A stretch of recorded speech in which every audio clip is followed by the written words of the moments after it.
Você acredita no poder da oração?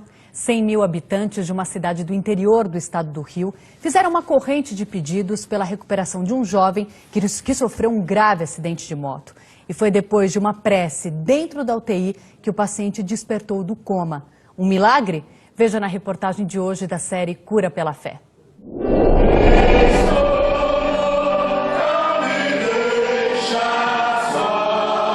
A força que move o grupo religioso em maior crescimento no país nasce das palavras. Não importa pra onde você foi. Do poder que os evangélicos acreditam a elas. E aí começou a pular aqui, 700 pra você mudar.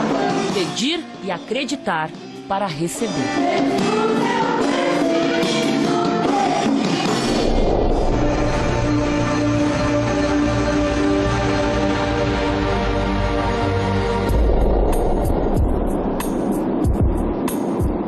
Imagine uma cidade inteira em vigília.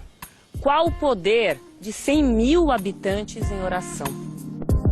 Maio de 2009, divisa do Rio de Janeiro com Minas Gerais. Um jovem morador em coma profundo após um acidente de moto recebeu a força da fé de seus conterrâneos durante 15 dias.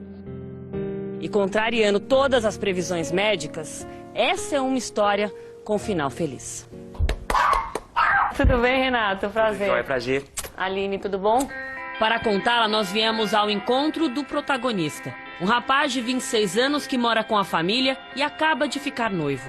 Não faltam planos para Renato Gabri. O livro já saiu e para ele é apenas o começo de uma empreitada ambiciosa. Usar o próprio testemunho como prova dos milagres de Deus. Quando eu acordei do coma, num primeiro momento, eu não lembrava nem quem era eu. Vocês acham que o Renato parou de andar de moto depois do acidente?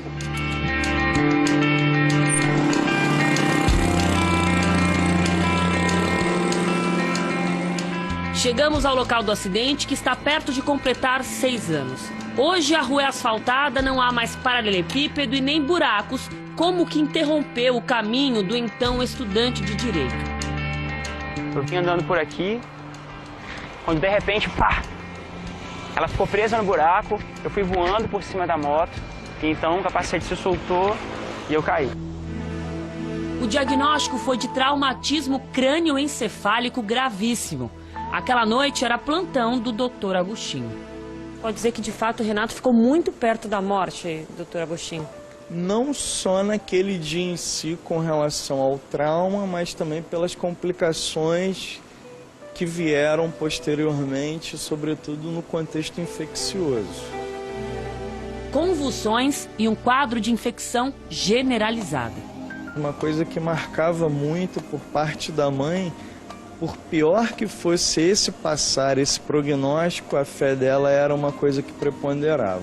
Às vezes até um otimismo um pouco fora do contexto para aquela situação, no caso para vocês médicos.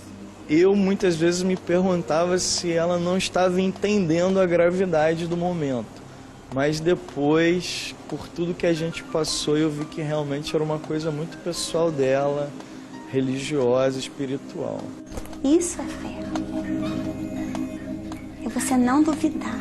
Quando eu começava a perder as minhas forças, Deus enviava alguém para me dar aquele abraço apertado, sabe? Então eram anjos que Deus incomodava lá na casa delas para que fossem lá naquele hospital e é o meu encontro.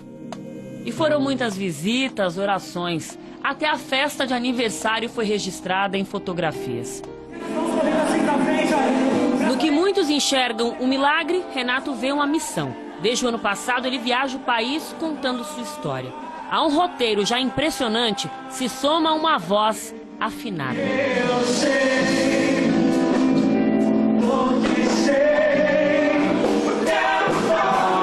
A vigília começou na igreja, pelas orações de Poliana.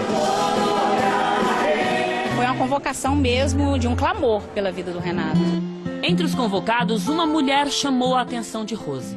Ela impôs as mãos sobre ele e repreendeu o espírito de morte, né, ali naquele lugar da vida do meu filho. Eu senti um calor e o ambiente ficou... Renato melhorou e voltou para casa 2 semanas depois, praticamente sem sequelas. Na sala de UTI, deixou amigos e uma herança de fé. Claro que isso aí a gente estendeu a todos os pacientes. Falou assim, nossa visão tem que ser realmente mais humanizada, temos que tratar com mais amor e não ficarmos agarrados só à parte científica, né? A mãe de Renato nunca mais havia encontrado a mulher que acredita ter sido o instrumento de um milagre. Até que conseguimos chegar ao novo endereço da dona de casa. Às vezes Deus trabalha de um jeito que a gente não entende, né? Eu queria um milagre de voltar a enxergar, mas Deus tinha um propósito maior na frente, salvar uma vida que provocaria milagres em outras vidas, entendeu?